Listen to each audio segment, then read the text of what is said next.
Good morning to you, and thank you so much, Valen. Yes, coming to you live from the Union Buildings, and you quite rightly put it, the 21st year to today. It was on this day in 1994 that South Africans who were previously disenfranchised gathered in their numbers, throngs of them, went to go and make their mark. And we're going to be finding out how we're going to be celebrating that today and whether or not South Africa will be getting that all-important key, Valen. I'm joined by the Minister of Arts and Culture, Mr. Nathi Mthethwa, who's going to talk us through some of the official proceedings today. Mr. Mthethwa, very good morning to you. Always a pleasure to have you with us. Thank you, Ayanda, and the viewers. What can we expect today? How will we be celebrating Zosningi's key? You deserve a ski, South Africa. Really, we've come a long way. Today we'll have the formalities, which would have a program. In fact, the program has started at Freedom Park, where you have mainly cultural program and some traditional activities which are taking place there, but come back here. And the most important thing is the theme for the year, that we're celebrating the beginning of the third decade of our freedom, and at the same time accelerating, committing to accelerate radical economic transformation. So these two, this theme is important in two parts, as they are very important, because we are celebrating what we used to be, as the late president would say, that the pariah state, the skunk of the world, to be back in the midst of the community of nations as a democratic society, and having started to address the legacy of colonialism and apartheid in our country through ensuring that we endeavor to make the lives of our people better in the past 21 years. And at the same time, the challenge now in the second phase of our transition are the economic justice matters.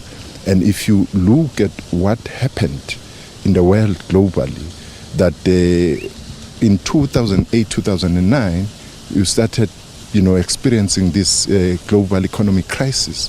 And as South Africa, we were shielded from that, primarily because of the focus of our government in ensuring that we stimulate economic growth through infrastructure rollout, through our financial services sector being sound, and because of that we are shielded.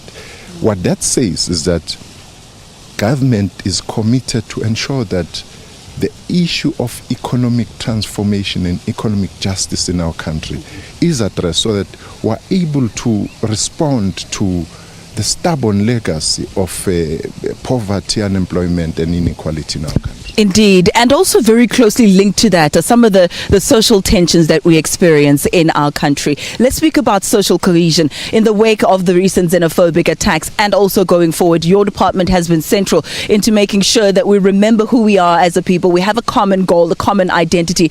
Going forward, what have we learned from the events of the past few weeks in South Africa, and how do we move on with social cohesion going forward? Well, what we have learned is that first and foremost is that amongst us there are people who are hell-bent to engage in criminal activities. When somebody go out and kill another person, there will be no justification. As Africans, we have always been, believing in the spirit of Ubuntu. Which simply means caring and sharing for others. And there is no way, even the most poorest of our country, one thing you find amongst Africans is this love, is this sharing, is this caring. So we should, what we have learned is that we should not allow the few amongst us to dent the good name of South Africa with the goodwill of people. We can't squander that opportunity that the whole world supported us and ensured that indeed we defeat apartheid in our country.